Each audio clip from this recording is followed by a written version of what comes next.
What is YMCA for you personally? Tell us some of your unforgettable memories in YMCA. I have a long personal history with the Korean YMCA. When I was married in 1964, the minister who officiated our marriage was Reverend Kim Chi-mook, then General Secretary of Korean YMCAs. Reverend Kim was a classmate of my father from the time they were theology students of Pyongyang Presbyterian Theological Seminary in North Korea during the time of Japanese occupation. I cannot forget the time when I first met Reverend Kim. I was a little teenage boy when he came to visit my father's country church in a small town in North Korea to talk about YMCA. My father introduced Reverend Kim to me, whispering to my ear that YMCA is a patriotic youth organization that inspired, organized, and mobilized the 1919 March 1st independence movement against the oppressive Japanese colonialism. I was so impressed by his talk, and I was most attracted to his personality and his gentle manners. Since then, it has been my dream to grow up to become a YMCA person like Reverend Kim Chi-mook. He was my lifetime role model. But during the Korean War, when Reverend Kim was the General Secretary of the Refugee YMCA in Busan Harbor, I visited Busan YMCA as a sailor in the South Korean Navy, and I introduced myself to him and talked about my father, who was killed by the North Korean Army's firing squad because my father was an anti-North Korean communist regime and against the Korean War. When I had a chance to be trained in the U.S. Navy in Virginia, nearby Washington, D.C., I was able to visit the capital city during the weekend with my American Navy friends. We stayed in the YMCA hotel, which gave us bed and breakfast free. And we were entertained with the various very interesting programs run by the local YMCA and YWCA members. Later, while I was studying in the American universities, I joined the University YMCA and actively participated in the various student YMCA programs. And when I came home to teach in Ewha Women's University, the Korean National YMCA welcomed Mr. Kang Mun-kyu as a new General Secretary. That was 1973. Mr. Kang began so many innovative programs for which I have actively supported and I actively participated. For one, we opened a training school for the Korean General Secretaries in which Mr. Number One was trained as one outstanding student, as I fondly remember. And Mr. Kang organized a drafting committee for the Korean YMCA's mission statement, for which I actively participated. In the 1980s, I began invited by the Asia-Pacific Alliance of YMCAs in Hong Kong to participate in the Asia YMCA's Advanced Studies course as a guest speaker and a lecturer. It was the highlight of my YMCA career when I was inaugurated as president of World Alliance of YMCAs in 1994 at the memorial worship service of celebrating 150 years of London YMCA, held in the Westminster Abbey, where Queen Elizabeth was present, sitting right next to me.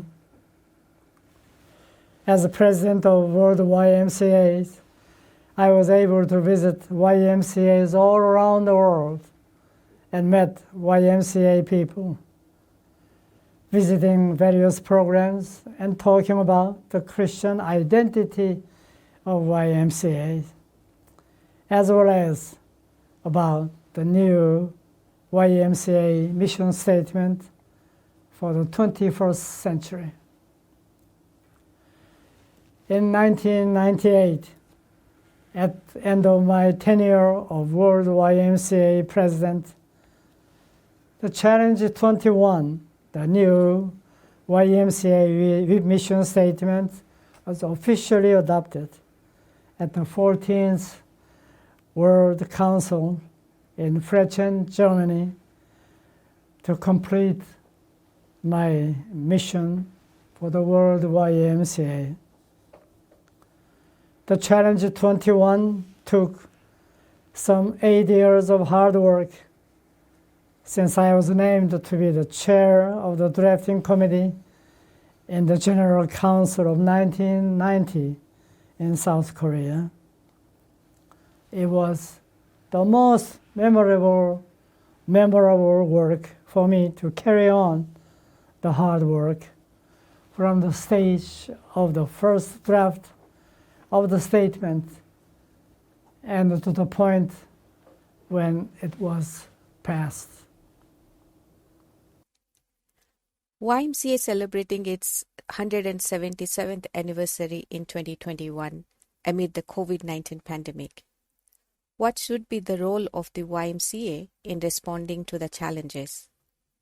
How do you translate the work of the YMCA within the guidelines of Challenge 21?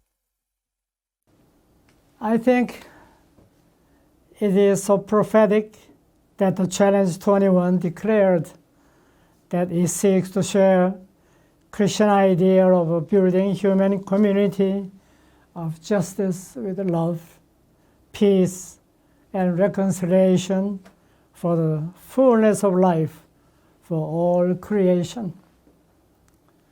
And in order to further articulate and specify the meaning of the fullness of life for all creation, the action plan number 7 of the Challenge 21 states, defending God's creation against all that would destroy it, and preserving and protecting the earth's resources for coming generations. Friends, we must remember that we said in public some 23 years ago that we must stop exploiting, destroying, and killing the natural world of God's precious creation. We, the human beings, disobeyed God's commandments to manage and take a good care of the natural world. since the time of the so-called Enlightenment, we human beings have forgotten the fact that God created the first man, Adam, out of the dust of the ground, to say that human beings are part of the natural world, which means that human beings and the natural world are one and not two.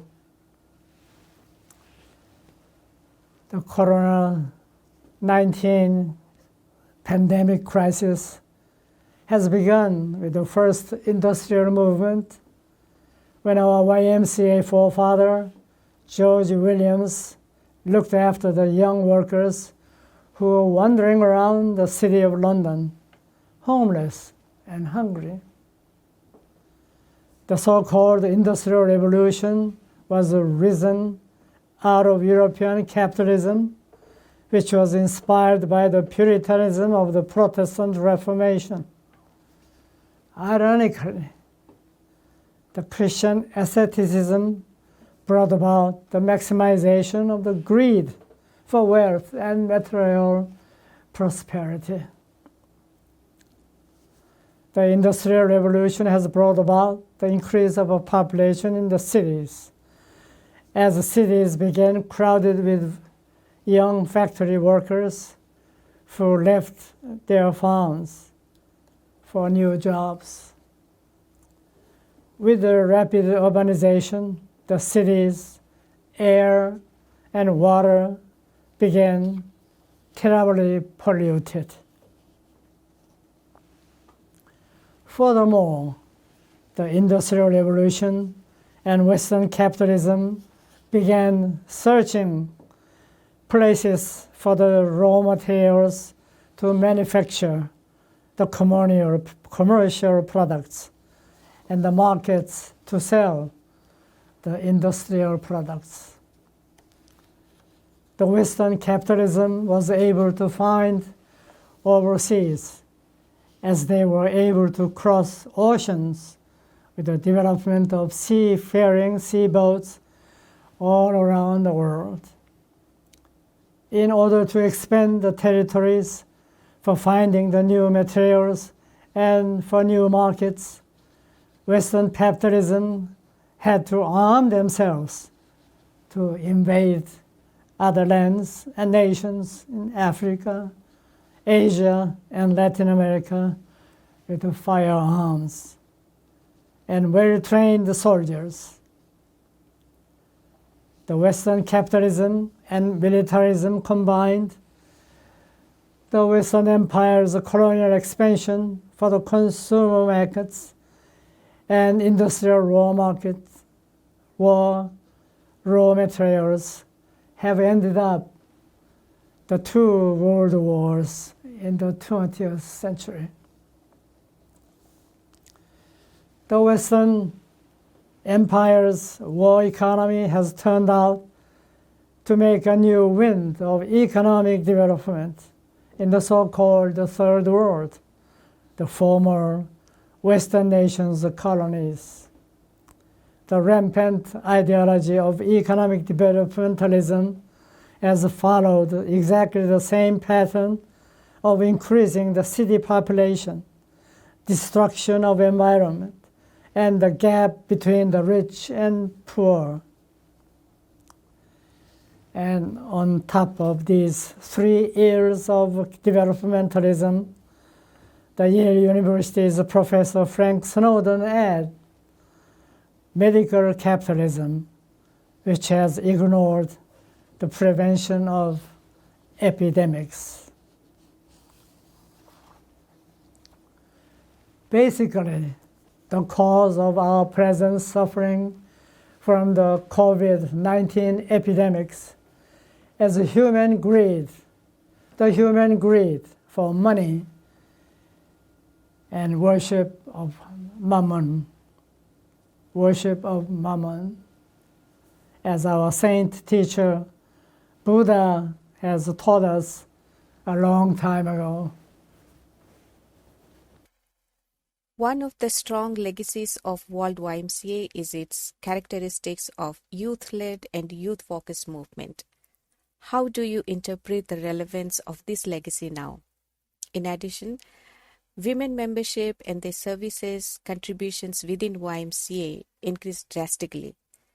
What changes do we need within YMCA for equal participation of women at all levels and to make YMCA a safe and inclusive place for all?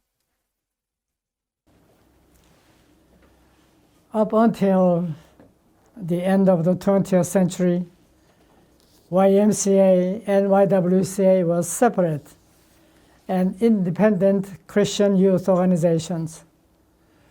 But I noticed in some of the European countries, YW and YMCAs are together in one building as one organization, but under the male leadership.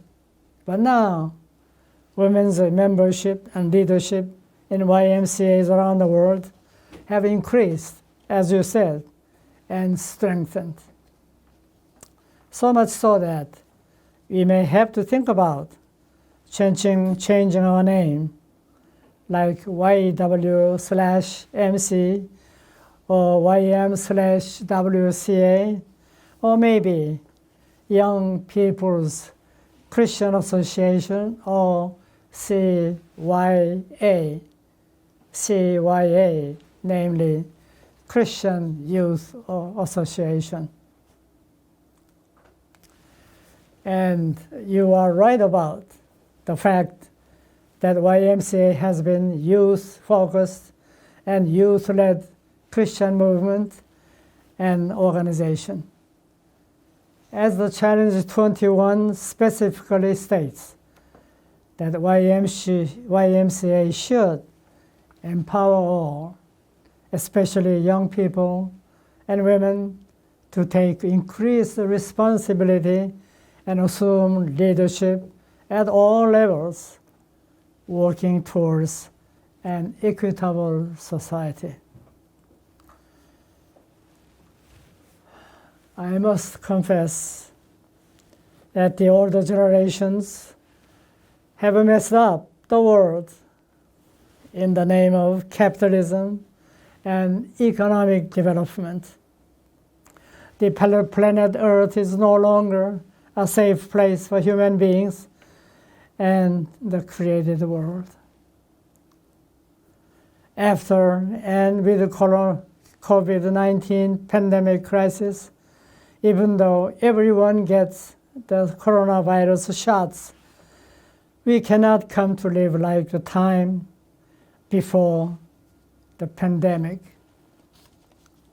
In order to save the planet Earth, we have to change our lifestyle very drastically. Young people have to go counter the culture of endless development. To start with, we have to learn to eat less, consume less, and lead a simple but healthy and happy life of the poor.